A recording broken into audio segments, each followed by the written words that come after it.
No spin, no bias, no censorship. I'm Dan Wootton. This is Outspoken episode number 402. And breaking today, Reform UK is now the party of Islam, with Nigel Farage unveiling the Baghdad-born Boriswave Tory Muslim Nadhim Zahawi as their most high-profile defection yet at a glossy press conference today, forgetting that he had previously told me he was a politician with no principles, all about climbing the greasy pole.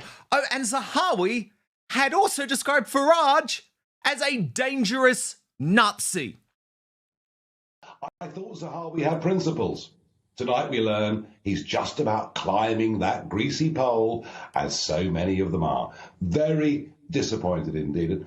And Mr Farage, if I may as well, in 2022, when Nadhim Zahawi was appointed Chancellor, you said, I thought Zahawi had principles, but tonight we learned all he's interested in is climbing that greasy pole. Are you now greasing that pole for your new Well, if you look at the clip, you will see that I profess to be a fan. You did? Of the. I very publicly said I'm a big supporter of this guy. Sure, Jan, but there is so much wrong about failed Conservative Zahawi now being at the heart of reform. He was the vaccine pusher-in-chief, for God's sake. Mr. Net Zero, Mr. Mass Immigration, Mr. Establishment. Indeed, he even says one of the reasons he is behind so many foreigners coming to the UK is that so citizens can send money back to where they came from. So significant cuts to immigration would cut off a major financial lifeline to the world's poorest, resulting in stronger demand for government aid.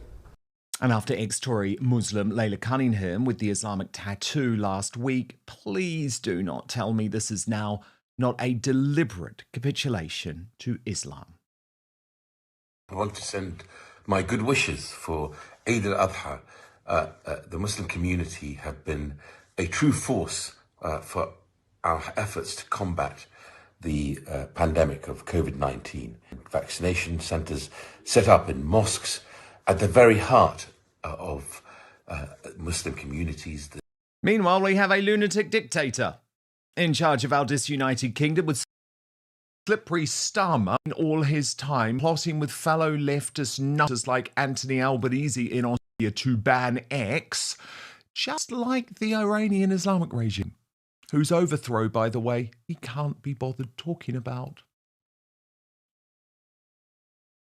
It's disgusting. And it's not to be tolerated. X has got to get a grip of this. And Ofcom have full support to take action in relation to this. This is wrong. It's unlawful. We're not going to tolerate it. I've asked for all options to be on the table. It's disgusting. Prime Minister Keir Starmer has certainly raised of what has occurred on the social media platform X. The use of generative artificial intelligence to exploit or sexualise people without their consent is abhorrent. I know that the East Safety Commissioner is looking at It might be. But you don't give a damn about any of the other big tech giants that are doing exactly the same thing. So I'll cover it all next in my digest. Then we get reaction from the brilliant Carol McGiffin. Also coming up on the show today, the collapse of ITV daytime as the mainstream media is beautifully punished for its destruction of Britain, with Good Morning Britain and Loose Women now facing the end. The independent media couldn't be stronger, however, with the right-wing breakfast war between Mike Graham, Jeremy Kyle and Bo Dade kicking off. Bo will be here to reveal all about the Lotus Eaters and his fascinating ride from Reform UK candidate to one of Britain's most outspoken broadcasters. Then, in the uncancelled after show, which is over on Substack, the truth about Meghan Markle's shocking return to Britain as we team up with the Royal News Network. You can sign up to watch after the main show at www.outspoken.live. It's also the first Greatest Britain and Union Jackass of the Week. Here are your nominees for the worst Britain in the world today. Dame Melanie Dawes, nominated by Real Mick Cash. She's the boss of the off-communists, and he says, for leading an institution past its sell-by date, full of leftist activists, got too much power, especially with the implementation of the Online Safety Act. Isabel Oakeshott, nominated by Chuffsy for bigging up the decision for Nadhim Zahawi to join Reform UK, like she does every time Reform offend their supporters. Look, there she is. She said, Nigel Farage's newest recruit is extremely well connected across the Middle East. And Bushra Sheikh, nominated by the Grift Report, who has been caught lying again, and Community noted, I wonder why she would lie. Could it have been her visit to Iran a few months ago? Intriguing. I imagine it probably is. So 3 interesting choices there. Get voting. Keep your comments in during the show. I'll read out the best before we go today. But now, let's go. Even Reform UK loyalists I have spoken to today have had enough now. It's no longer possible to justify not only the capitulation to Islam, I mean, Nigel Farage's party is now by design a Muslim party, with a Muslim London mayoral candidate in Laila Cunningham and a Muslim successor as leader in the truly dangerous Zia Yusuf. But today's bombshell defection from Baghdad-born Boriswave, nut zero, COVID, Tory, mass immigration and vaccine pushy Nadhim Zahawi represents so much more than that. Good morning, everyone. I'm here today to tell you all, and of course the British people, that Britain needs reform. Britain needs Nigel Farage as Prime Minister. I know this may come as a surprise to my old party and to many Westminster watchers, but it really shouldn't. And it certainly won't come as a shock to the tens of millions of hard-working, patriotic, decent people up and down our wonderful United Kingdom. Zahawi at the heart of reform means the deep state is back in charge. It means reform is no different than the rest of the political establishment so many of their supporters trust it to fight against. It means the COVID orthodoxy that so many of us risked everything to battle at great personal and professional cost is now back in the room. And that is unforgivable. I will not defend it simply because I'm told, oh, Reform UK is the only hope. Dan, it's the only hope. If you think this is real hope, then I would love to see what despondency means to you. This guy, Zahawi, even called for a one-off amnesty for every single illegal immigrant in the UK. He wants every single illegal here to stay. So this is the real Nadhim Zahawi, revealed in part by his own words on X over many years. He said, I'm not British-born, Mr. Nigel Farage. I am as British as you are. Your comments are offensive and racist. I would be frightened to live in a country run by you. Farage has won for political office 6 times. I mean, an MEP for 15 years. He's an establishment as they get. When asked if he'd ever defect, no chance, been a Conservative all my life and will die a Conservative, he said. Then let's take a look at what type of political being he is. Oh, thank you, happy Pride Month, he posted. And then a lot about his Muslim faith, wishing Ramadan Mubarak to all those marking the beginning of the holy month. Ramadan Kareem, fasting and remembering those less fortunate is a blessing, he said. Following on from my ICC.org visit to learn about their important work to combat hate crimes, I held a productive discussion with Muslim stakeholders from education, charities and business sectors, the first in a series of planned meetings to discuss Muslim community issues. Happy Islamic New Year. I mean, I think you sort of get it by now. We are told, of course, that we should ask no questions of Laila Cunningham, Zia Yusuf and Nadhim Zahawi of how their Islamic faith influences their politics. And with given taqiyya, you know, that concept that Muslims can lie to get ahead politically according to their faith, whether that means we can ever trust them. Here was Zahawi addressing his Muslim community during COVID. I want to send my good wishes for Eid al-Adha. The Muslim community have been a true force for our efforts to combat the pandemic of COVID-19. And I'm grateful for your support over this challenging 17-month period. I've seen firsthand the testing and vaccination centres set up in mosques at the very heart of Muslim communities, the support offered to those most at risk from the virus, and of course the efforts to combat this virus by the community. But I also wish to acknowledge the sacrifices made by many Muslims, many Muslim families, and to recognise those hurting from the loss of their loved ones this Eid al-Adha. As we move cautiously to living with COVID-19, I'm sure that this moment to celebrate with family and community will be more important than ever, and many will look forward to when Hajj can once again be made. For now, I thank you, wish you safe celebrations, and Eid Mubarak. Thank you very much indeed. Well, Tommy Robinson has weighed in, saying, with recent news of Nadhim Zahawi appointment at Reform UK, it's clear that this party is needed. This is referring to Advance UK more than ever.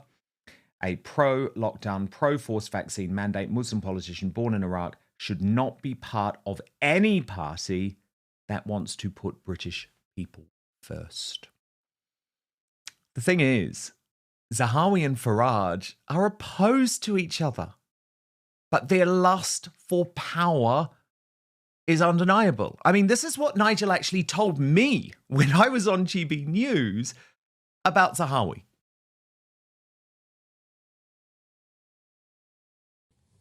I'm disappointed in the extreme, Dan. I thought Zahawi was one of those people that could replace Boris Johnson, to break us out of the old Etonian mould, to get somebody different, somebody who'd succeeded in private business before politics. I thought Zahawi had principles. Tonight we learn he's just about climbing that greasy pole, as so many of them are. Very disappointed indeed. Oh, and today those comments, they were just a big joke. Watch. And Mr. Farage, if I may as well, in 2022, when Nadhim Zahawi was appointed Chancellor, you said, I thought Zahawi had principles, but tonight we learned all he's interested in is climbing that greasy pole. Are you now greasing that pole for your new Well, colleague? if you look at the clip, you will see that I profess to be a fan. You did. Of the. I very publicly said I'm a big supporter of this guy, and I mean, there was a period of time when I thought, perhaps, if he became the leader of the Conservative Party, things might start to look a little different. So I was a fan, openly, publicly professed fan. I was disappointed that he decided to join what I saw as a failing government at that moment in time. But I've always been a fan of his. Rob, I think you walked into that one. But thank you, Nigel, and thank you for the compliment. Look, ultimately, I reiterate again, I wouldn't be sitting next to Nigel if he thought that what we did on vaccine was in some way a failure. Quite the opposite. He's always said to me that what we were able to do was to harness the best of Britain, both from outside the civil service and from the civil service. I mean, it's unbelievable. The Reform UK grassroots, they're actually with me on this.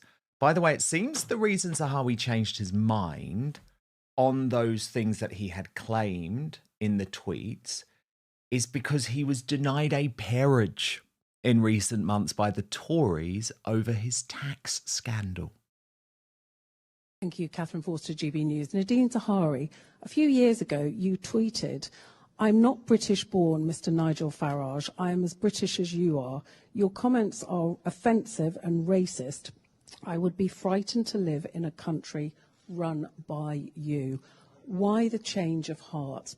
And this was 2015. Oh, quite recent then, thank you. Yeah. Well, just asking about the change of heart. And all. Good on you for digging out a tweet from 11 years ago. But all I would say to you is if I thought this man sitting next to me was in any way had an issue with people of my colour or my background who have come to this country, who have integrated, assimilated, proud of this country, worked hard for this country, paid millions of pounds in taxes in this country, invested in the country, I wouldn't be sitting next to him. And I think he wouldn't be sitting next to me either. Quite. But there's actually something far more serious and much more sinister about Zahawi being parachuted right into the centre of Reform UK.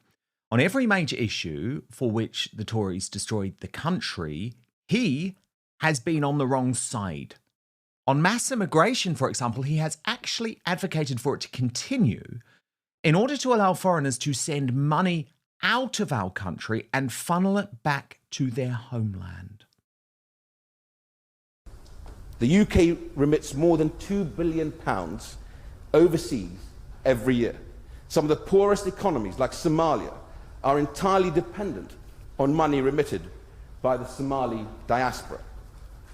Unlike official aid, remittances between family can't be embezzled or misspent by corrupt regimes. So significant cuts to immigration would cut off a major financial lifeline to the world's poorest, resulting in stronger demand for government aid. And then we come to Convid, where Zahawi's role was sinister. Yet today, both Zahawi and Farage made it clear they have no issues with the biggest mistake by the globalist class in world history. Just remember, Zahawi was the man behind the mass rollout of the jabs. Talking of vaccine rollout, remembering, maybe the Prime Minister's watching, we were only able to do what we did in the speed that we did it because we were not members of the European Union and all the associated medical bodies. All right? And that all seems to have been forgotten. We had the freedom to move and to act. And what Nadhim proved during that is this bloke gets stuff done. And if we head on and win the next general election, we're going to have a lot of stuff to do, including him. Thank you. But Zahawi is a liar too. During Convid, he promised me vaccine passports would never exist. What about folk who just don't feel comfortable taking it? Are you really suggesting that businesses should be able to bar them from going out for dinner simply because they choose not to have the vaccine? Absolutely not. And I addressed this yesterday at the Spectator event. We will not be having immunity passports at all. Oh, really? Really? Look at what happened. Successful trial, we have rolled out the NHS COVID pass. This allows people safely and securely to demonstrate their COVID status, whether it's proof of vaccination status, test results, or natural immunity. You can access a pass via the NHS app, the NHS website, or by calling 119 and asking for a letter to demonstrate vaccine status. And back to today, I want to show you an astonishing moment at this press conference. Look at how Zahawi responded to a question about health concerns caused by the jabs. Hello, Tony Diver from The Telegraph. Mrs. Zahawi, on this point about COVID vaccines, I hear the point about free speech, but the doctor previously mentioned told Reform's conference that the vaccines that you rolled out may have caused the King's cancer. And he was described by David Bull as someone who worked with him to write Reform's health policy. So do you reject those views? And if they have shaped Reform's health policy, will you try to change it? I think you'll find David Bull actually spoke about vaccines on Friday night at our event that we held down at the Excel Centre with just shy of 3,000 people launching our London campaign. And I think you'll find, if you look at what Dr. David Bull, our chairman, said, how proud he was of the work, actually for centuries, that London had done and led the way in with vaccines. And as Nadhim said previously, we get all sorts of speakers from all over the world, some of whom have different opinions. Can I just come in? Tony, please. I expected more from you. Right? That was a really stupid question, right? And it doesn't even deserve an answer. So try again next time. Right, Dan Bloom, Politico. I'm the nice guy here, I mean... What a disgusting response from Zahawi. It doesn't even deserve an answer. Tell that to Alex Mitchell without his goddamn leg. Now, that answer even caused Reform UK to lose its #1 propagandist, June Slater, who posted, if this stupid man Zahawi cannot segregate the difference between the COVID gene therapy and other established vaccines, then he simply displays the arrogance and contempt he's always had. By the way, For those of you who say I'm wrong to question and challenge Reform UK and Nigel Farage's leftward swing, this weekend the Sunday Times finally followed up on my reporting over Christmas that Donald Trump has also lost faith in his once close friend. Josh Glancy reported that government sources in the US say that Trump has totally lost faith with Farage. He doesn't believe he's for real. That is a Trump source with deep links to the administration. But Starmer's close relationship with Trump is about to be torpedoed as our tin pot dictator of a prime minister pushes forward with a truly insane ban on Elon Musk's X. Just look at the deranged joy in our historically unpopular PM's eyes when he's talking about this. Something, by the way, we have never seen from him in regards to, I don't know, the mass rape of white girls by Pakistani Muslim rape gangs. Disgraceful. It's disgusting. And it's not to be tolerated. X has got to get a grip of this. And Ofcom have full support to take action in relation to this. This is wrong. It's unlawful. We're not going to tolerate it. I've asked for all options to be on the table. It's disgusting. And X need to get their act together, and we will take action on this because it's simply not tolerable. Australia's useless hard left PM Anthony Albanese on board to watch. The issue where Prime Minister Keir Starmer has certainly raised of what has occurred on the social media platform X. The use of generative artificial intelligence to exploit or sexualise people without their consent is abhorrent. I know that the East Safety Commissioner is looking at this. The fact that this tool was used so that people were using its image creation function through Grok is, I think, just completely abhorrent. It once again is an example of social media not showing social responsibility. I mean, the lack of total outrage from the political and media class about these two wanting to ban the world's biggest news service is chilling. The UK has become a prison island, US accounts scream. Elon Musk rightly asks, why is the UK government so fascist? And remember, Musk supports the British people, not the Prime Minister, but he supports the British people. Watch. You don't have a choice. You have to fight. So you have to rally all of the people of Britain to fight for the future. Let me ask and if this doesn't happen, there won't be a future. Are you ready to fight for your future, Britain? Fight for your future. Do it. Go. Will we be gagged any longer, Britain? Go. But what can't Starmer stand?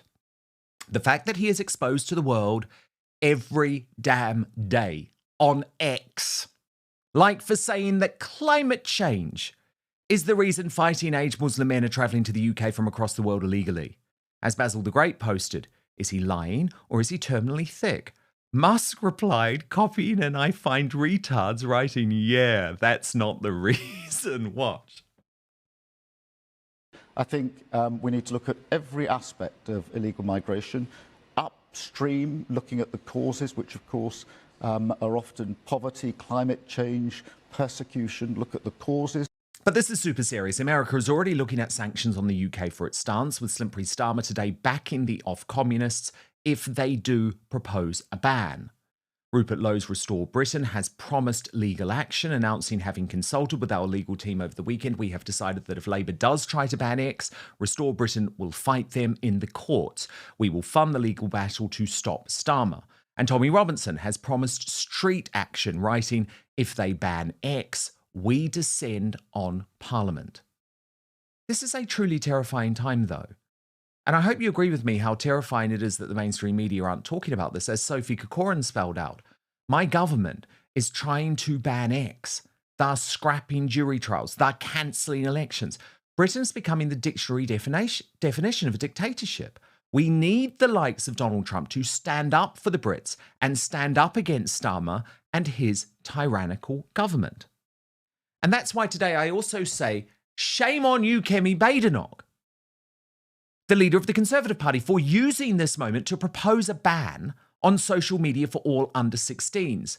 Newsflash to you, Kemi. This is a tactic being used by the Australian government at the moment to control free speech. It's not about protecting children, it's about shutting down free speech, as the barrister Stephen Barrett put it. Sad to see the Conservative Party is on board with controlling authoritarianism. We've had 30 years of it. It's solved none of the real problems and simply taken away our freedoms.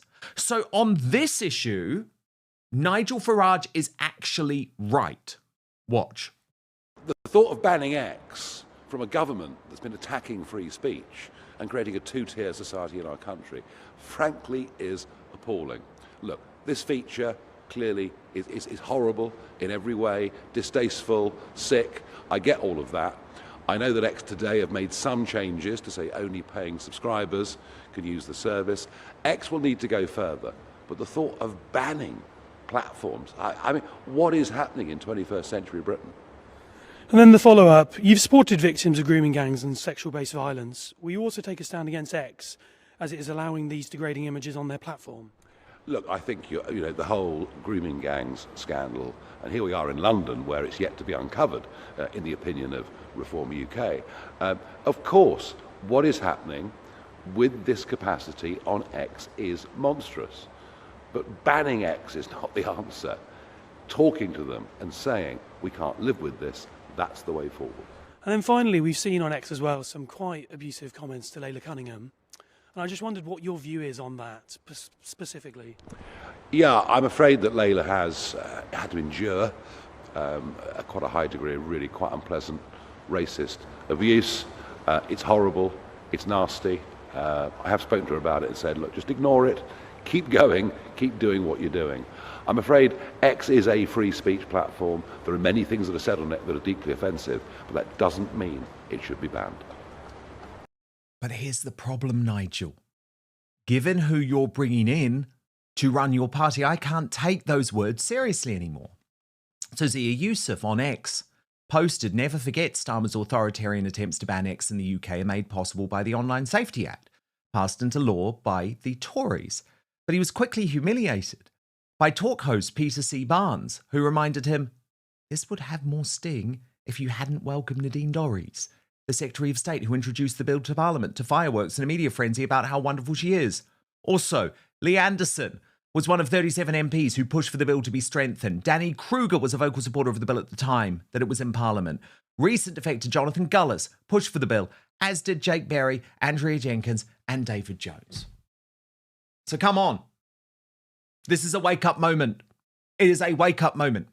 Even the propagandists understand. Even Lee Hurst, even June Slater understand. Reform UK are, as Elon Musk put it, weak sauce. We deserve better. We need better. Carol McGiffin is up now.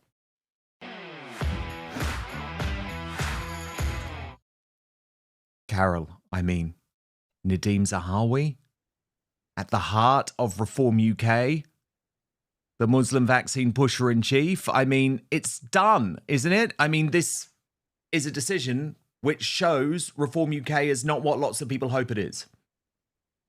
Well, I don't like to say to people, I told you so, but I did say to you quite a long time ago that I really didn't trust anything about reform. And this has really sort of cemented that opinion. I can't... If people can't see it now, and I was going on Twitter today, X, and looking at what people were saying about it, and hardcore reform supporters, I don't know, they seem to be kind of a little bit brainwashed, or they're hypnotized by something. They really can't see what's going on within reform right now. And he is... at that press conference, and he said to that journalist, that doesn't even deserve an answer. I mean, what a patronising what a horrible person to be in a political party, and being a Muslim as well, and also being the vaccine pusher when he said earlier that Britain is sick and it's in danger from radical Islam. And you just go, no, the country is sick because you pushed the vaccine onto everybody. And loads of people are sick from the vaccine. And he won't even acknowledge that. I mean, no, they're worse. They're worse than I ever thought they would ever be. And Nigel Farage is a horrible disappointment to be bringing all these people on board with reform.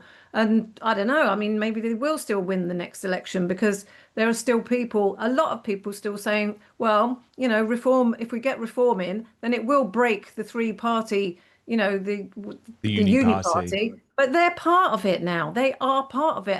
And whoever is pulling the strings of all the other three parties, or they were, they're now pulling reform strings, I think.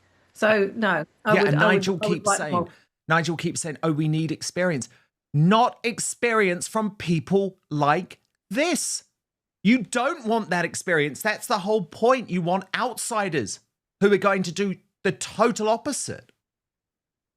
Yeah, when Nigel Farage first started, he had all the right things. He said all the right things, like, you know, people need to have had a job, they need to be in business. Okay, Nadhim Zahawi has, but it was, you know, and he was all for Britain and, you know, anti-immigration and all the right things. And he just seems to be capitulating every 5 minutes. So it does make me think that a lot of people who didn't have a good word to say about Farage, even though now they think he's, you know, oh, he's in reform, he's going to be the next prime minister. We need, even Nadhim said today, we need Farage.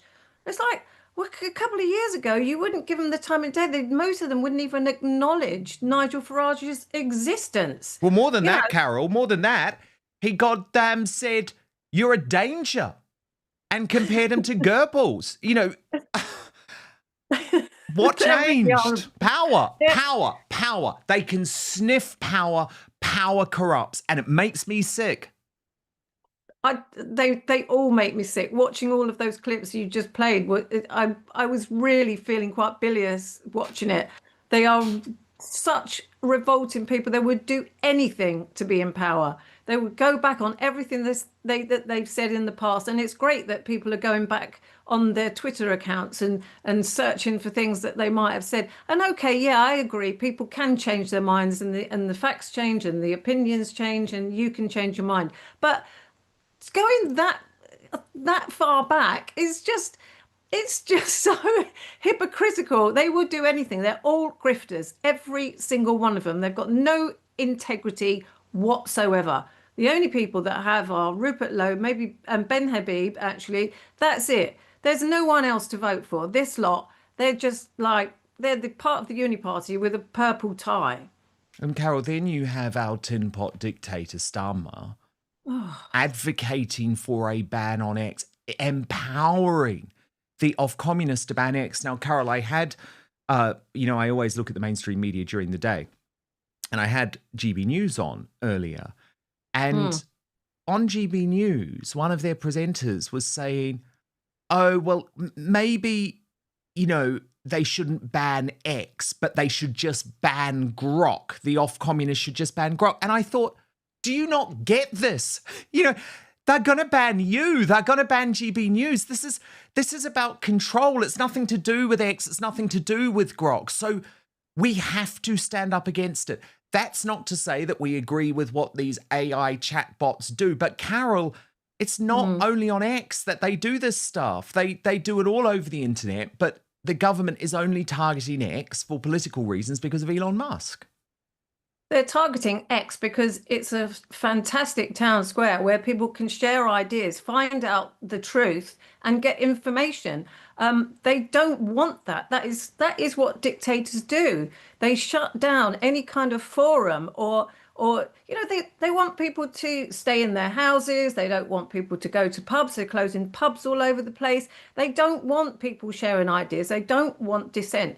And they use the excuses like this Grok thing, whatever it is. I've got no idea what it is. All I know is that some people have been made to look naked or something. I mean, so what? Who cares? You've got to know that it's been done by a computer.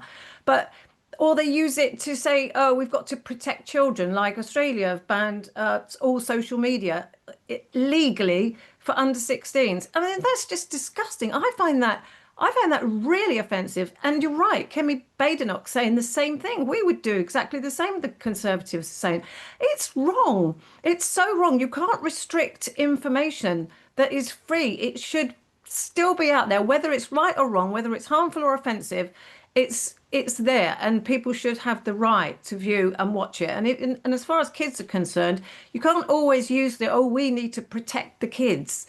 It's the parents that should be protecting the kids from social media. They shouldn't be giving them phones so young. They should put the bans on the phone. It's not down to the government. There should be no state interference in what kids watch on TV or on their phones. Totally. And Kemi Badenoch has once again proven that she is uni-party through and through, because what people don't realise about this social media ban in Australia, because remember, this has already happened in Australia, Carol, it's actually not about protecting the kids, right? It's about restricting adults, because it makes the internet an awful place. And it really has also started to happen here in the UK because of the Online Safety Act, where you're constantly, Carol, having to enter your personal information to prove that you can access some form of information, be it on YouTube or be it on Substack. And actually, that is about weakening the impact of certain platforms, making it difficult to access certain information. It is actually about stopping adults accessing information, and they hide behind the kids. Yeah, absolutely. That's right. And they're also doing it because it's kind of a precursor to digital ID. It'll be helping digital ID to come about, because with most things now, you've got to prove your age. So you've got to give them some kind of ID with your face. Like, they say, hold your passport up. And loads of people don't trust that. Like entering your passport, your credit card. It's disgusting that you're made to do that. By the way, Carol, I'm not talking about doing that to view pornography. For people to view my Substack now, because of the UK Online Safety Act, people are being told they have to enter this verify your age information, which is why everyone needs to go and get Surfshark VPN. Do you know what I mean? To avoid it. Yeah, that's right. That's the only way to avoid it. But people think that's too complicated. It's too difficult, and quite often people would just go, "Oh, I'll just verify my age. I've got nothing to hide. I've got nothing to fear." You have, and people really should stand up to it and not comply with those sorts of requests and restrictions, because it's a slippery slope, Dan, and it is going completely the wrong way. And with banning X, the whole of X, this massive, massive platform. I mean, just Keir Starmer, he's just done so many things that are the sign of a dictator, a fascist even, a tyrant, all of those things. And it's almost like he doesn't really know what he's doing. He's just doing what he's told. I'm absolutely convinced he's a puppet. And I think the Conservatives, probably through the last election, they deliberately lost it by doing terrible things. And they want Starmer in there because he will enforce the rules, because he's an idiot. He'll just do it. He'll do what he's told, and he is doing it. All of those things. There's just, banning trial by jury, and because it will clear the courts. Get the Online Safety Act, ban X because it'll protect the kids. It's bullshit, all of it, and it just makes me. And when I do this show, Dan, I'm sure my blood pressure goes up there. Sorry about that, but I hope it's cathartic too, because I think everyone is like, is this mad? Have we gone mad? But no, they're mad. They are insane. And trust me, they are totally insane. And at some point they will be exposed, actually. And at some point, a whole load of them should be locked up as well. And, when it comes to Zahawi, actually, I want him on trial, for that vaccine rollout. I know that's a very different place to where Reform UK finds itself, but I think in the end, we will get justice on that. Of course, the mainstream media in the United Kingdom is over. It is dying a death. But Carol McGiffin, it is in some ways quite beautiful to see this, right? Because they deserve it. And it's interesting for me. I mean, how many years were you at ITV Daytime, Carol? I was there for a decade, but you were there longer than that, right? On and off for 23 years. Yeah, long time. Wow, actually. so a huge part of your career. And I imagine at some point, like me, you had quite a lot of affection for that channel, because there was a time, Carol, when actually ITV, it wasn't perfect, right? Its news service was always to the left, but it was the voice of the working class in the United Kingdom. It was the home of Coronation Street, and it could be compared in contrast to the snobs over on the British Bashing Corporation, the hard leftists over on Channel 4. But something changed, didn't it? Yeah, I think that was ITV's raison d'etre to start with. It was supposed to appeal to the working classes, and it did go horribly wrong. I'm not sure why or when, but you kind of felt it creeping in. And I think that it started creeping in when I wasn't there, between 2013 and 2018. And when they asked me back, I went back in 2018, and I could feel it. I could already feel it. And then a couple of years later, it was COVID, and then it just, well, that was it. Trump, yeah. Yeah. Well, I mean, for me, I quit in 2019, and thank God it was before COVID, but I could already see the change happening because they had told me to stop slagging off Meghan Markle. What that actually meant, by the way, was, reporting the truth about what Meghan Markle was doing. But what has happened, Carol, is that the end of this empire is coming. And for a long time, it has been an empire. It's been a £1 billion business. But it's coming fast because viewers are no longer choosing to watch this channel. So yes, there are those millions of people who are still reliant on terrestrial television and still, click on Channel 3, and they will have ITV on. But those people are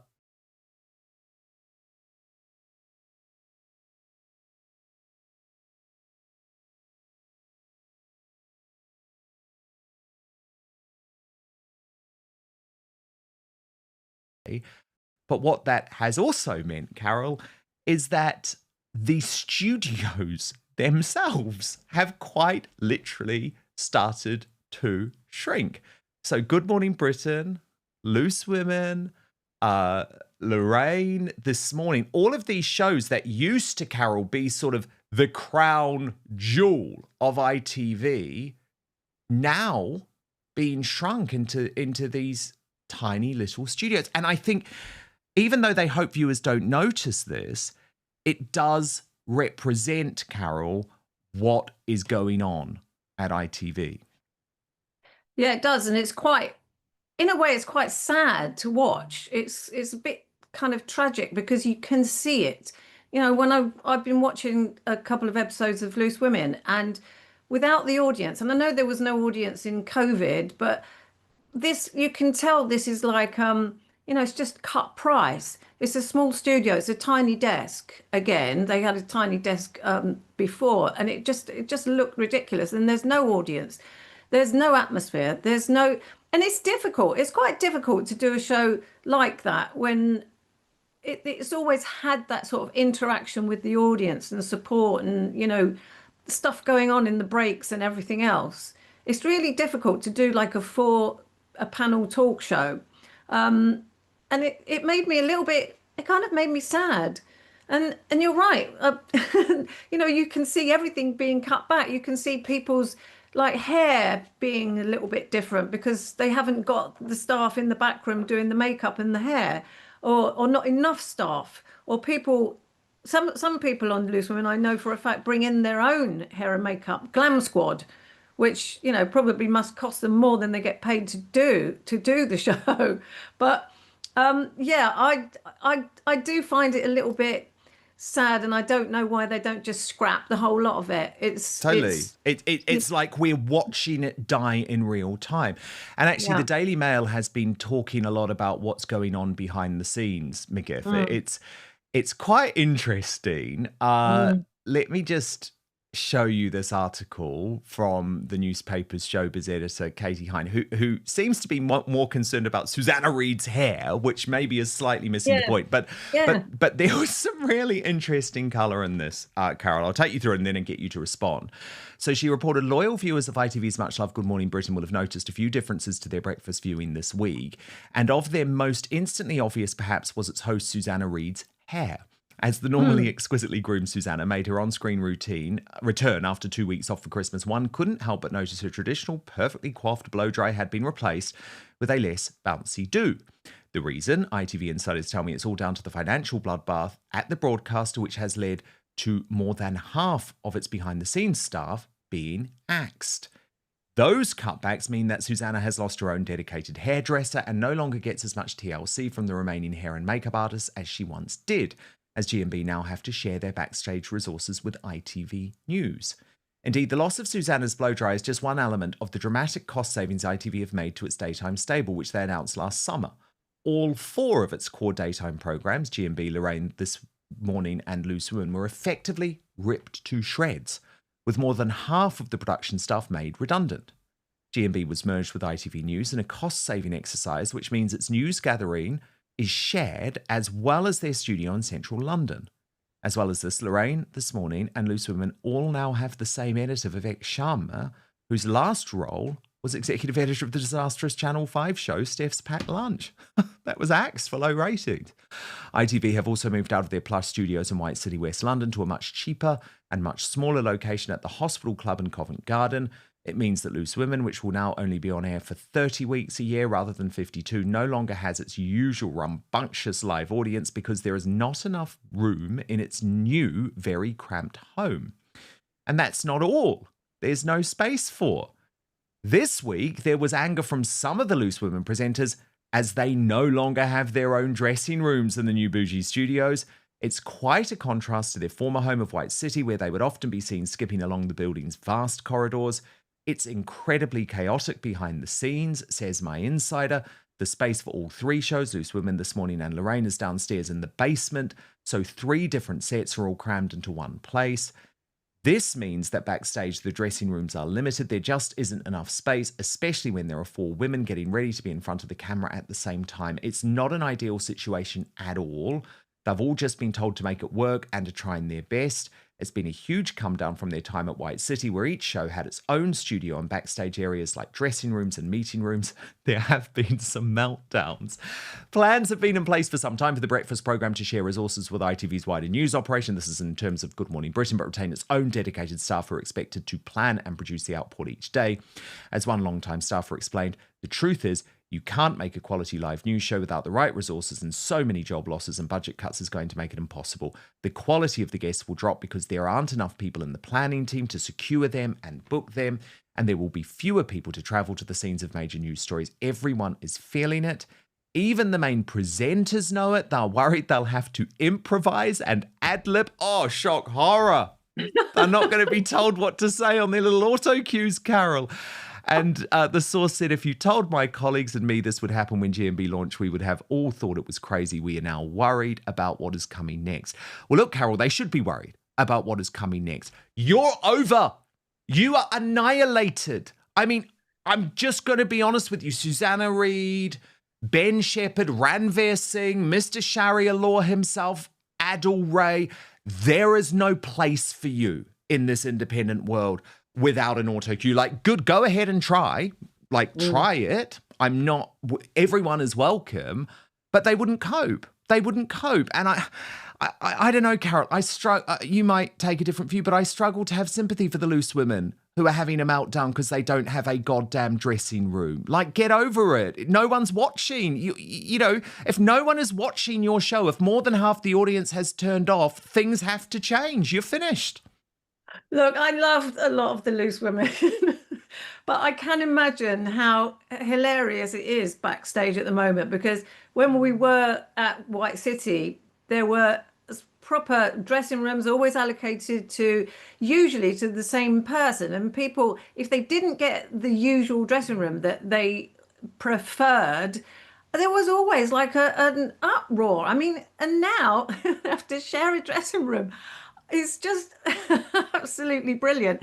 And I can imagine, like, they've cut back on wardrobe as well. So, oh, God forbid, they might have to wear something twice. Ah, shock horror. There'll be loads of things like that going on there. And, you know, they have had it too good for too long. All of them, really. I mean, although, to be fair, Loose Women has always been the pauper of daytime TV. You know, it's always been the poor relation, always the lowest paid. And I'm not complaining that the wages were pretty good, but compared, say, to what they were being paid on This Morning and on GMB, they weren't. So, you know, I do feel for the Loose Women, and I do feel what they're having to go through at the moment. But the rest of them, seriously, they have had it too good for too long, and there's no place for them anymore. So they need to, like, you know. I don't feel sorry for any of them. Honestly, I don't. I think it's beautiful. And unfortunately, Carol, people might think I'm being really cruel and that you shouldn't celebrate job losses, right? But a lot of these people I worked with for a number of years, and they sat there, Carol, during COVID, and they caused huge damage to our country. They purposefully spread fear. They maliciously spread lies about the vaccine. Let's think about Dr. Hilary Jones on Lorraine, for example, or that other craven doctor whose name I've forgotten, who went on This Morning and said that this jab was 100% effective. You know, they lied every single day. I'm sorry, there is a consequence to that. And of course, it's not just on that issue. It's on a whole load of issues, from trans to Brexit. And there is a consequence to that. And even if you're sitting there thinking, well, I don't really agree with it, but I've got to go along with it. No, you don't. No, you don't. If everyone fought back, then we wouldn't have this groupthink that resulted in these types of shows. So I feel sorry for none of them, actually. Well, I don't feel sorry for the channel at all. I mean, they're going to get what they deserve, and that is no viewers. And this has been happening for a long, long time. I've always said to you, they said they don't know their audience anymore. They are appealing to the London metropolitan elite, the people who run the station, and not the people who are supposedly watching. And so they do kind of deserve to have a horrible slump in the ratings and no money coming in. So, you know, I don't feel sorry for them in that sense. And in a way, I don't really feel sorry for any of them. I just think it's quite amusing that they've cut everything back to the point where it's making it even more unwatchable.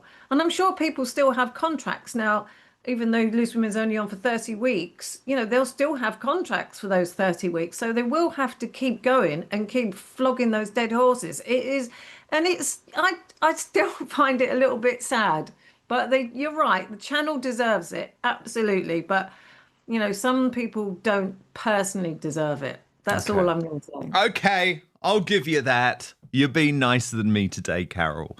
For once. For once. For once. But look, it's just great to see. It's actually great to see in their pokey little studios. No dressing rooms. Their YouTube views are beautiful as well. You know, it's like, oh, there's 300 people have just watched the latest, you know, This Morning clip. It's great. It's great.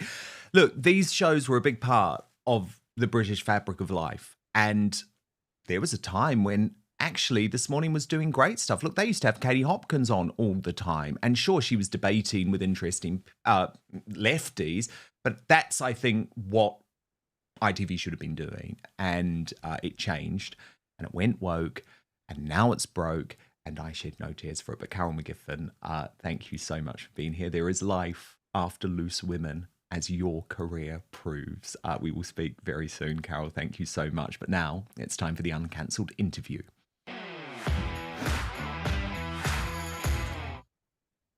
The right-wing breakfast war in the British independent media has kicked off spectacularly. And while we see the likes of Good Morning Britain on ITV shrink into this pokey little studio, what we've got is 3 brand new shows popping up on what is probably the small c conservative side of British politics, the independent side, the anti-establishment side. And while I imagine a whole load of you don't agree with every single presenter, be it Mike Graham or Jeremy Kyle or Bo Dade, who we just saw, the host of Breakfast with Bo, the new Lotus Eaters offering. The point is, these shows are finally providing an alternative to the corrupt, lying mainstream media. So let me just show you, in case you were not up at that time, the choice that you now have. So you never have to listen to the BBC Today programme again. You never have to watch Good Morning Britain again. This was the Mike Graham show this morning. Madness, isn't he? Believes anything that he's told. And I mean, if he honestly, I mean, we've all seen inside the mansion of Jeffrey Epstein, full of pictures of half naked and sometimes fully naked young girls, you know, sort of sculptures of obviously a very sexual nature. I mean, there's no way he's got the balls of steel to go on a television show and actually say, oh, I didn't really notice what was going on. And nobody really told me because I was gay. Now, not everyone loves all of Mike's shtick. He has a newsreader, an AI newsreader based on Hugh Edwards, called Edward Hughes. Watch. From Mandy, who says, why has Mike got a lisp? I haven't got a lisp. I've never had a lisp. Do I sound like I've got a lisp? No. Maybe it's something to do with the way that you've tuned your scenario. Mike, please, you're flogging a dead horse with this Edward Hughes feature. It's amateurish and spoils your show. Ditch it, says Jammy Horse. And I'm afraid I can't. Edward Hughes is a very popular man. And in fact, we're going to go to his news very, very shortly. Then you've got the Jeremy Kyle breakfast show over on Talk TV, being thrashed, actually, totally thrashed by these independent offerings. Watch. Good morning, Poppy and Mr. Kyle. Our once great country is gone, and I don't think it'll ever come back to what it was. To me, it feels like we're becoming a Muslim country, and one day the idiots on the left will have to take responsibility for what they've done. Look at what is happening in Iran against a Muslim. And I mean, I totally agree with Kyle on that. I think the problem is that he's a reform stooge. He's a reformist. Paid up member, actually, even admitted that he's now media training their candidates. Watch. Little birdie tells me you are using your skills honed over many years in British and global media to do your part to save Britain, including grilling and training. Imagine if Nigel Farage's troops, like some sort of SAS warrior in the Ukrainian. I was going to say in the Ukrainian maybe forest. not. Yeah. No. So this weekend, a huge number of would-be candidates who are standing in the Senate and also in the Scottish Parliament are going to be media trained and grilled on Is this a good camera and idea? on radio by me. How's that? I mean, so how's it going to work? Are you going to? As Nigel said to me earlier in the corridor, we've got no chance after that, then, have we?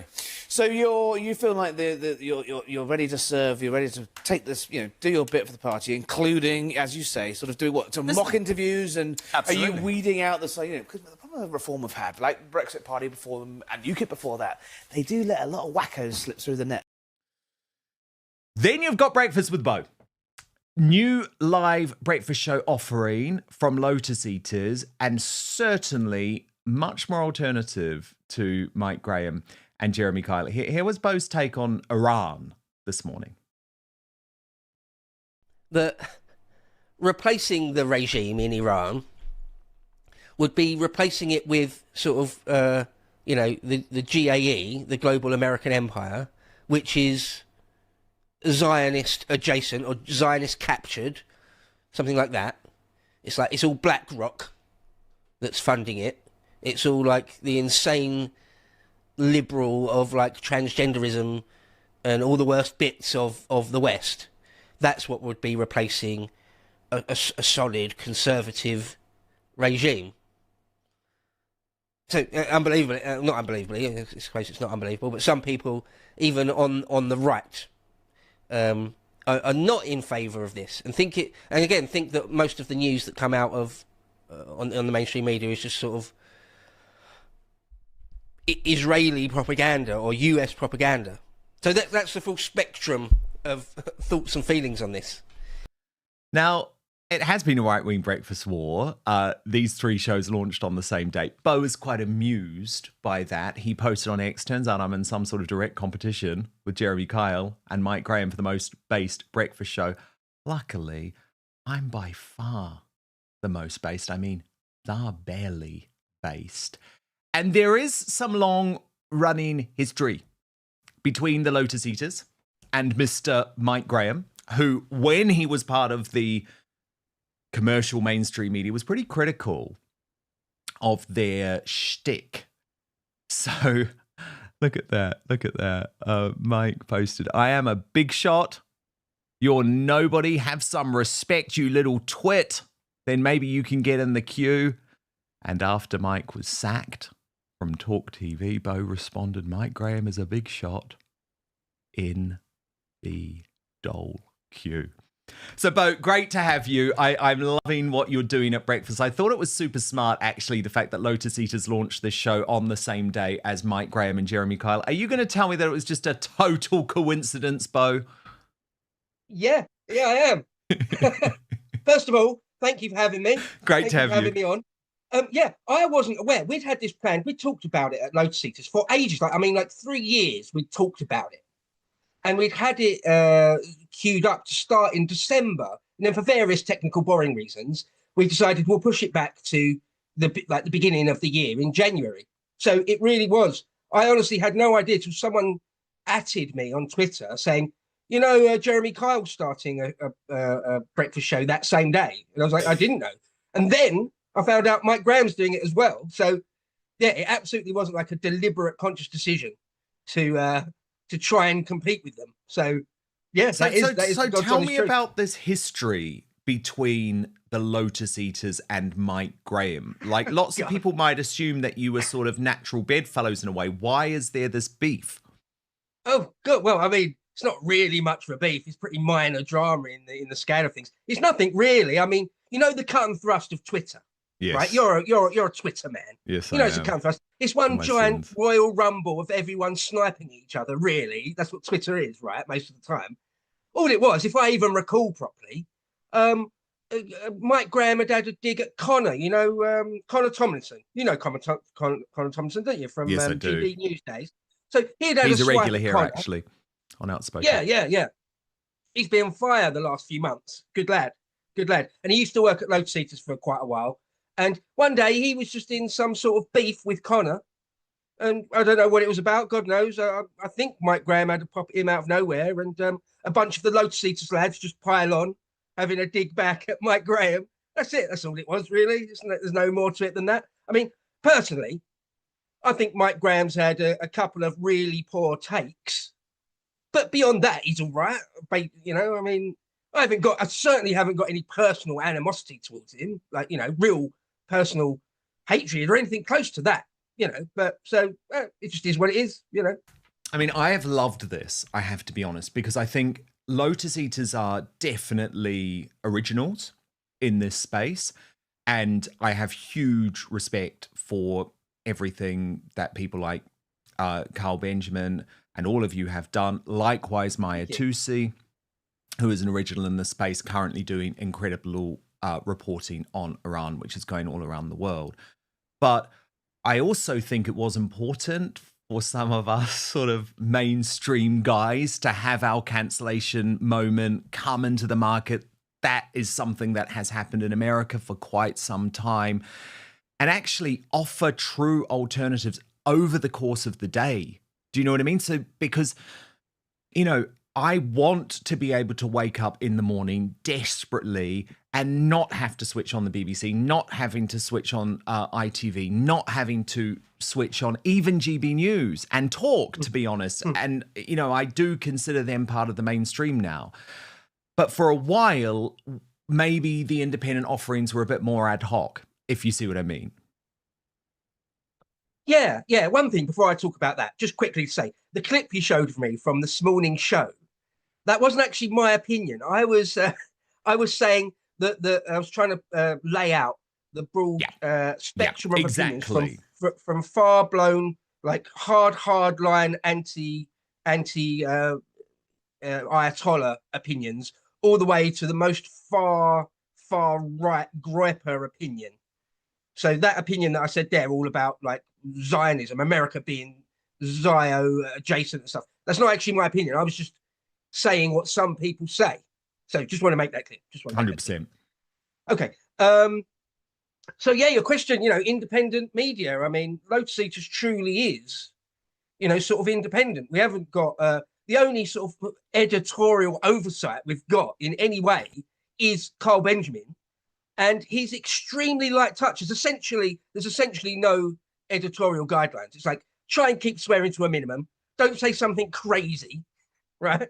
Don't break the law. Don't incite violence or anything. Beyond that, go for it. And he's got complete trust in all his presenters. Some people sometimes on Twitter say, "Oh, will Carl let you say this or that?" No, that's not how it works at all.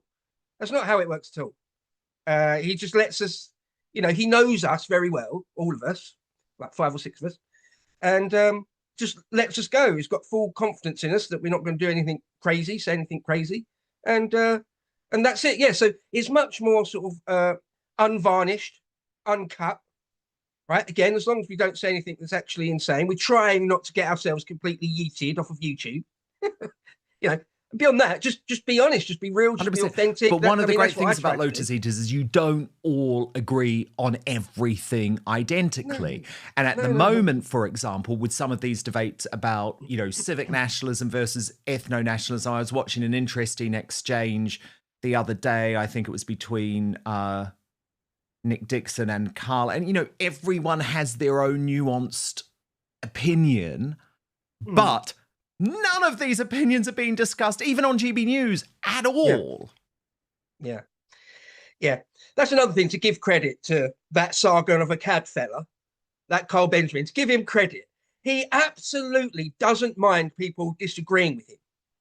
As long as you're polite. There's probably a few people who have been blocked on Twitter that wouldn't agree with that. But, as long as you're polite in real life, he's absolutely comfortable and fine with people saying, "Oh, I don't agree with that, actually. I think it's this or that." And that's what makes, I think, great content and interesting conversation, is when two people don't agree. They're not just, yes, they completely agree on everything. It's good to have people actually have all different ideas and all different thoughts, and actually sort of hash it out in real time in front of a camera, in front of a mic. Because that's the real world, right? That's real. This fake contrived news paradigm that there's this one line that the channel is taking, that the show is taking. You must stick to that. And any guest you get on, you must challenge them if they say anything different. No. What about just some normal people, some normal blokes sitting there having a conversation? How about that? What's wrong with that? It was the thing I hated most about GB News. And of course, it did end up actually leading to my departure, my sacking from GB News, because the whole way that the mainstream media in the UK is designed because of the off-communists is that actually legally you're meant to provide both viewpoints, even though, how can you say that you can debate ethno versus civic nationalism with just two viewpoints anyway? It seems like a ludicrous thing to say. But as a host, if your guest says something, you are meant to step in and sort of scold them. And so with me, it was the whole Lawrence Fox thing, and I just refused to scold him, and I ended up going. But I mean, Lawrence Fox, come on, Dan. Lawrence Fox is not, some crazy right-wing neo-Nazi. He's not coming out with anything bizarre and brutal and mad and vile, is it? It's just not happening. So Lawrence Fox is beyond the pale to GB News. 100%. Well, what is that? It's not of much value then, is it? It's not of much use. No, and so much now is beyond the pale to GB News. I mean, Rupert Lowe is beyond the pale to GB News. Ben Habib is beyond the pale to GB News. That's before you even come to, Steve Laws and Tommy Robinson. But Bodade, your personal story is really fascinating, right? Because it does represent, I think, in a lot of ways, what has gone on in terms of the political debate on the right in the United Kingdom, and certainly what I believe, and I've been really criticised for it this week, but what I believe is the capitulation by Reform UK to nefarious forces, mainstream forces, globalist forces, and yes, to Islamism as well. And lots of people probably will be quite shocked to know that there was a time when you were a Reform UK candidate, but Reform UK was a pretty based party at that point. Ben Habib was the deputy leader. Richard Tice seemed to be a lot more brave than he is now. Rupert Lowe was obviously part of the party too.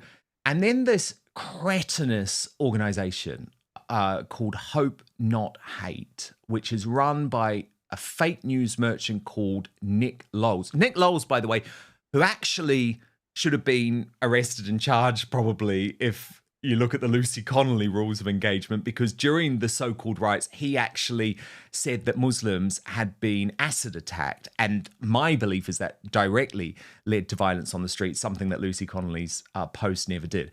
But anyway, this dude, there he is. He was platformed just last week on, Channel 4 News, cozy interview with Christian Guru Murthy. No questions about his acid attack lie. No questions about the fact that a paedophile quite recently has been working at Hope Not Hate. Anyway, there's the background to this organisation, Bo, which really got you cancelled from Reform UK. And it was really interesting going back and reading the article this week, knowing that you were coming on. Because obviously I remember the story at the time. And there it is, the shocking far-right fantasies you were having, Bo. And actually, you look at it now, a couple of years on, and it's like, this is what I would describe as pretty common thinking amongst any Brit concerned about the country. So they said you fantasized about deporting millions of British citizens to rid itself of the foreign plague we have been diseased with. Well, yep, definitely. You were the South Swindon candidate, and the investigation was really just pulling out comments that you'd made online. It wasn't private comments or hidden comments or things that you weren't proud of. It was an article, for example, for the Mallard, where you called for millions of foreigners and their dependents to be expelled from the country, and the prosecution of civil servants and judges, calling them a cancer which must be cut out regardless of the disruption it causes. Now, that got you cancelled. They dropped you, Reform UK. Yeah. What was that experience like? What happened? Well, it wasn't too bad. It wasn't that bad, actually, because when it all happened, a bit of a firestorm on Twitter, and 95%, maybe plus, of all the comments on Twitter were sort of on my side. So it wasn't scary or anything like that, not remotely. So the story goes, I'll try and tell you the whole story. So I wrote an article for the Mallard, and there's excerpts from it there.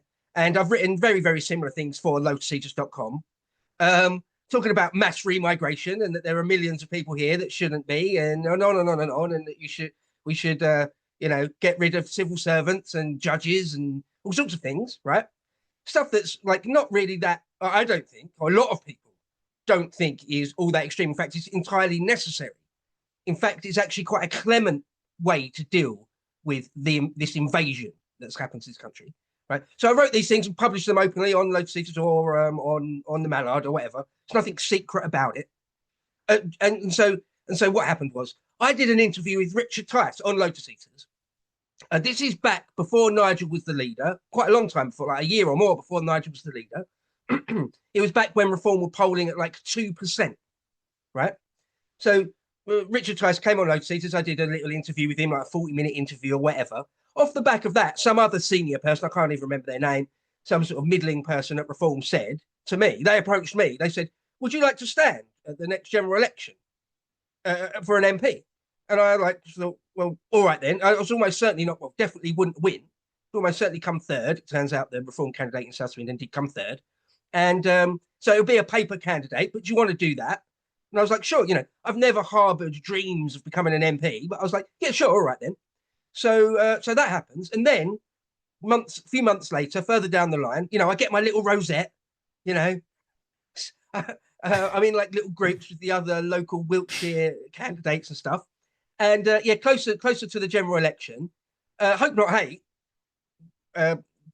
published that thing, the far right fantasies of evil Bodade, a Farage hopeful. The Daily Record in Scotland said of me, put me on their front page. And just simply excerpts from things that I'd openly published that people inside Reform were just not aware of, hadn't done any research, I suppose. I don't know, that's on them, isn't it? And the day that Hope Not Hate put that up on their website, within a couple of hours, I get an email from somebody at Reform saying, pretty much a one-liner, saying, you're deselected. Thank you very much. Bye bye. And that was it. So I was like, you were so I was like, out. oh, all right, fair enough. So, you know, I was a little bit gutted at the time, but within weeks, certainly within a few months, certainly now, I view it as having dodged a bullet. I really do. They Hope Not Hate did me a favour, and that's not just cope. I really do mean that, because if I was still a candidate now, I would have to be shilling the party line, which I do not agree with profoundly on many, many, many things. And I would feel very, very uncomfortable with that. There we go. There I am on the front page of the Daily Record there. Yeah, so it's not a good fit for me, Reform. They are too milquetoast. They are just the teal Tories, aren't they? They're just the Tories 2.0. I'm not interested in that. I'm not interested in being colleagues with all ex-Tories that ruined the country, as far as I'm concerned. So yeah, I mean, and that's basically the story in a nutshell, I suppose.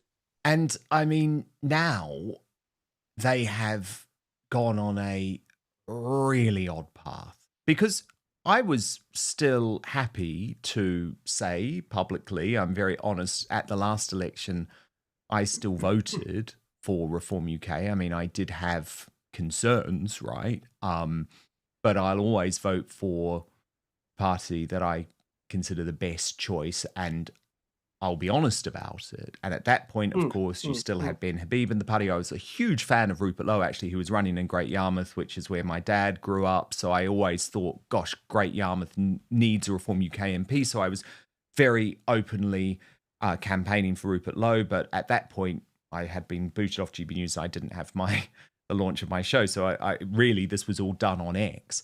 But since the election, Bo, something really changed. You know, Farage coming back, Zia Youssef, this shadowy Muslim guy being given this huge amount of power.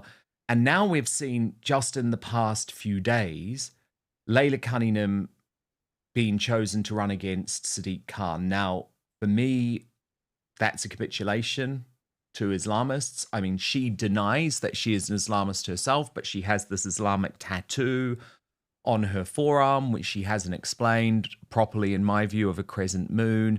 And the mainstream media basically say, well, if you even ask this question, you're a bottom feeder. And she went on Harry Cole's show for The Sun and described me as being far right, which I thought was pretty crazy.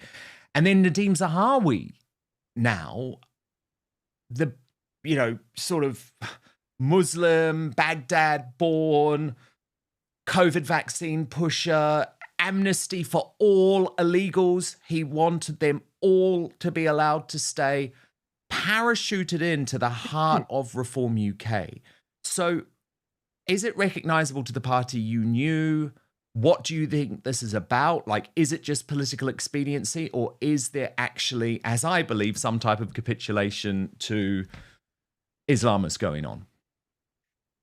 Oh, I mean, I don't know. It's certainly very, very different to the party just a few years ago. It's very, very different to what a lot of people, I think, thought it was.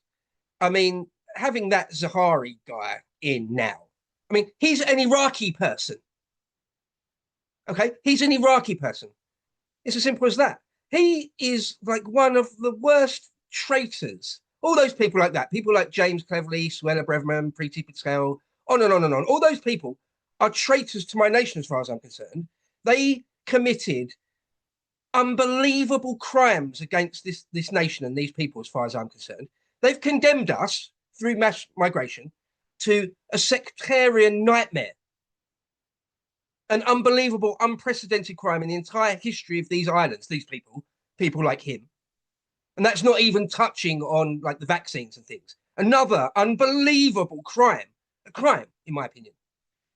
So for Nigel to sort of, get as many of these people as he possibly can, as many ex-Tories as he can, I mean, it sort of says everything you need to know, like the Zia Youssef thing. I'm aghast by that. Like, what is that? What is that? What we really need is a true patriotic party that's going to work entirely for the interests of the nativist population. Well, that's not what we're going to get with Reform, is it? That's not what we're going to get with these people that Nigel is picking. Right? Nigel thinks that Tommy Robinson is sort of completely beyond the pale. It's the Tommy Robinson crew, people that are fans of Tommy Robinson. They're way too far right. Now, for me, Tommy Robinson is far too liberal.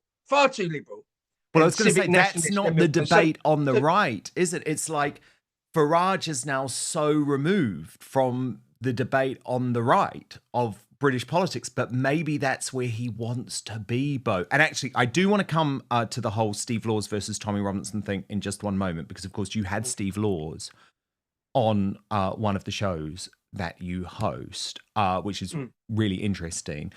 But just before we come to that, I want to show you, I don't know if you've seen this, Nadhim Zahawi, this old clip which has been dug up where he actually suggested that mass immigration to the United Kingdom should continue. And the reason it should continue is for those people like the Somalians, for example, to come here and then send money back to Somalia. That's the reason it should continue. And this was in a big Oxford address where he was public and very proud of it. So I'm not sure if you've seen it, but have a watch and I'll get your reaction. The UK remits more than £2 billion overseas every year. Some of the poorest economies, like Somalia, are entirely dependent on money remitted by the Somali diaspora. Unlike official aid, remittances between family can't be embezzled or misspent by corrupt regimes. So significant cuts to immigration would cut off a major financial lifeline to the world's poorest, resulting in stronger demand for government aid.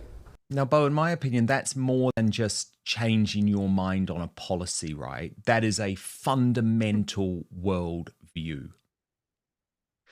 Yeah, I mean, stuff like that to me is sickening. Literally sickening. Turns my stomach. That's a traitor. That's a cuckoo in the nest. That's a fifth columnist. A barbarian inside the gates, working against the interests of the people. That's what that is. I don't want that person in Parliament. I don't want them anywhere near the leadership of my country. Again, it's an Iraqi person. You know, like, come on. Oh, call me a bigot if you want. Call me far right if you want. Fine, I don't care. I don't care about that. Well, he previously described Farage as dangerous. I mean, this is what's so hilarious about the whole thing. He described Farage as dangerous and said that he was like a Nazi. And it was in one of these posts on X where he said, "I'm as British as you are." Now, you disagree with that. Yeah, obviously. yeah. He's not. It's just not. You know, it's as simple as that. There's not. What else is there to say, really? He's just not.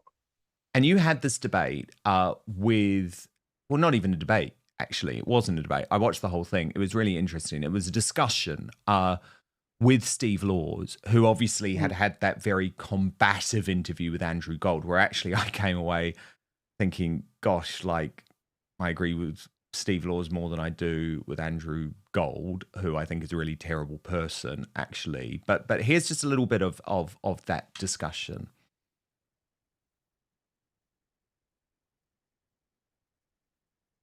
Is in power, that's when everyone's got to attack him from the right ridiculously.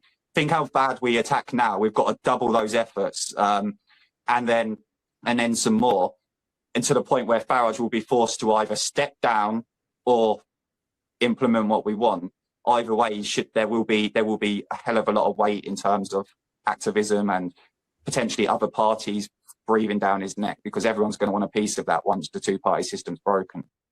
And actually, I saw a lot of comment, Bo, saying Steve Laws in that interview came across better than he has in any of the others, because it wasn't combative. You made it clear you weren't trying to trip him up for the sake of it.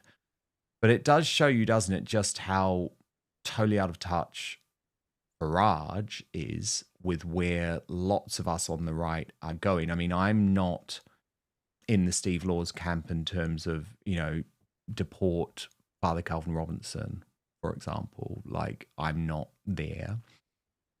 But it's very clear from what he says that there is a political strategy behind what he's doing, one of which is to allow people like Rupert Lowe to actually look much more moderate, when it comes to their policies of millions of mass deportations. Well, yeah, I mean, someone like Steve Laws is the tip of the spear in the conversation, if you like. He makes extraordinary asks. He says, I want 100% remigration. And we actually asked him in that conversation, we said, with the best will in the world, you realize that's not sort of actually possible. And he said, oh yeah, I know. It's a strategy. It's a very deliberate strategy. Like the art of the deal. You begin by asking for a lot more than what you can actually get. Right? It's deliberate. And so if you just take him at face value, then it seems like completely beyond the pale. It seems like completely unrealistic. But no, it's a strategy, right? To make it's just one part of the conversation. So yeah, I mean, I suppose when Nigel becomes prime minister, I suppose he will be prime minister after the next general election. Likely, not definite, but no, likely. But more likely than not. Yeah. And then, at this point, and then after he, I assume, fails to remigrate the millions of people that are here that shouldn't be, well, then the conversation will really move in a very real sense towards something beyond reform. What comes beyond reform?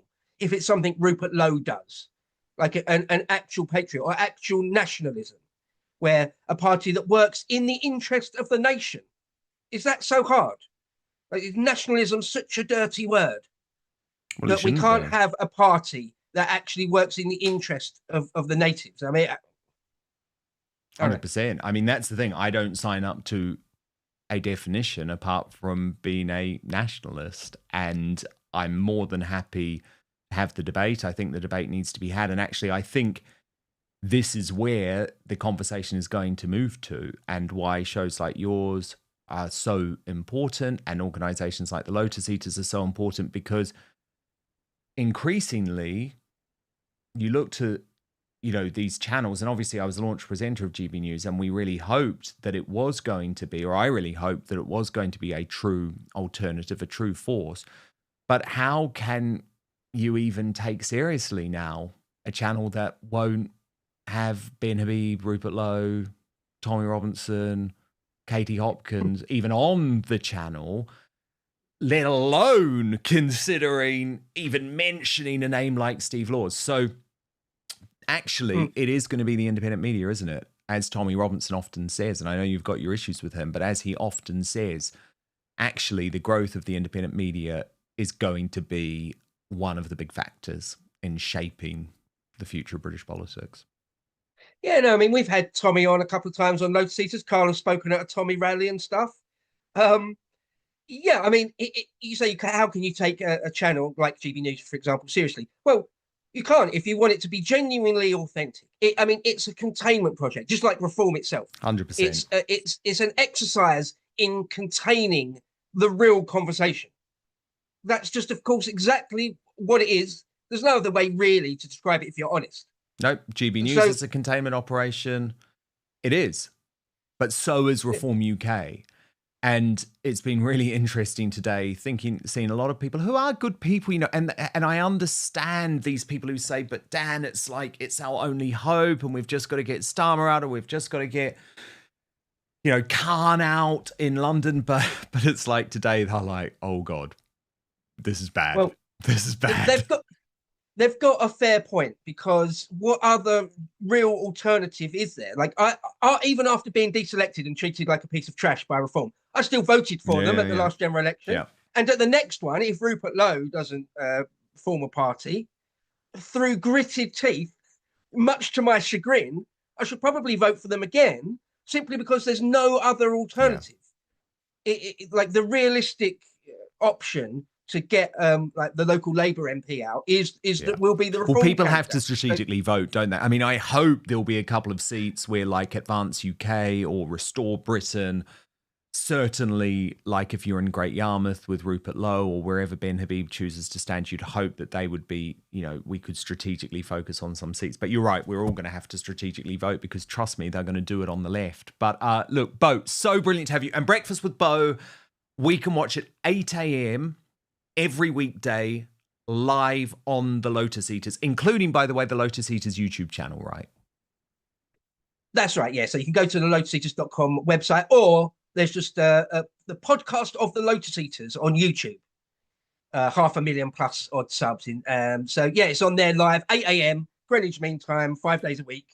I'll see you there. It's the Bo Show, Breakfast with Bo. Loving it, Bo. Yeah. So great to have you on Outspoken. Thank you very much for being here. Really, really enjoyed it. And actually, we're going to do the big reveal of the Greatest Britain Union Jackass in just one moment, but lots of comments coming in about this Nadhim Zahawi defection. Simon Brandy says, at least it's taken the heat off Laila Cunningham, eh, Dan? Coincidence or diversionary tactics from Farage? I'm increasingly disillusioned with reform. Cerulean Sword says, I cancelled my membership in January last year, but I hadn't fully abandoned them until this decision. I was slipping off the fence, and this decision sealed it for me. You're not wrong, Dan. The only people who say you're wrong are nutters who don't belong in the movement. And Solarian Unlimited said, the more info they have on you, the more info they have to play with in the worst possible way. Much easier to set you up for a crime. Still a good idea, people. Okay, a reminder of your nominees for the worst Britain in the world today. Our Union Jackass, Melanie Dawes, Dame Melanie Dawes. Not that I'd use that phrase with her. Leading from Real McCass, because obviously the off-communist, trying to ban X. Isabel Oakeshott, nominated by Chufsey for being so behind the Nadhim Zahawi decision. And Bushra Sheikh, nominated by the Griff Report for being caught lying again, this time over Iran. Let me just show you the tweet or the post on X. If you haven't figured it out yet, this is a war on Islam, fully manufactured by Mossad, CIA, and Western imperialism, supported by ignorant Iranians working with foreign collaborators, and readers added context that they thought people might want to know. Millions of people are on the streets of Iran, and it is not possible that they are all Mossad's agents or that they are all ignorant, as the post describes them. These are everyday Iranians that are fed up with the Islamist regime's reign of terror for the past 47 years. And 8% of you voted for Melanie Dawes. 30% for Isabel Oakeshott by a long way. Today's Union Jackass with 62% of the vote is Bushra Sheikh. And on a very similar theme, congratulations to Maya Tusi, who is the greatest Britain today, nominated by Cass for his incredible news footage coming directly outside of Iran regarding the massive protests happening over there. It also shows the need for X, because our actual news broadcasts have been so dire. So congratulations to Maya and 2CTV for all the work they are doing. We're going to move over to Substack now for the Royal Uncancelled After Show, the truth about Meghan Markle's shocking return to Britain, as we team up with the Royal News Network. Do come and join us there, outspoken.live. You can also subscribe, of course, to the Dan Wootton Outspoken podcast. Totally free. You can find us on Spotify or Apple Podcasts or wherever you get yours. But I will be back with you tomorrow, live, 5 p.m. UK time, midday Eastern, 9 a.m. Pacific. Most importantly, I promise to keep fighting for you.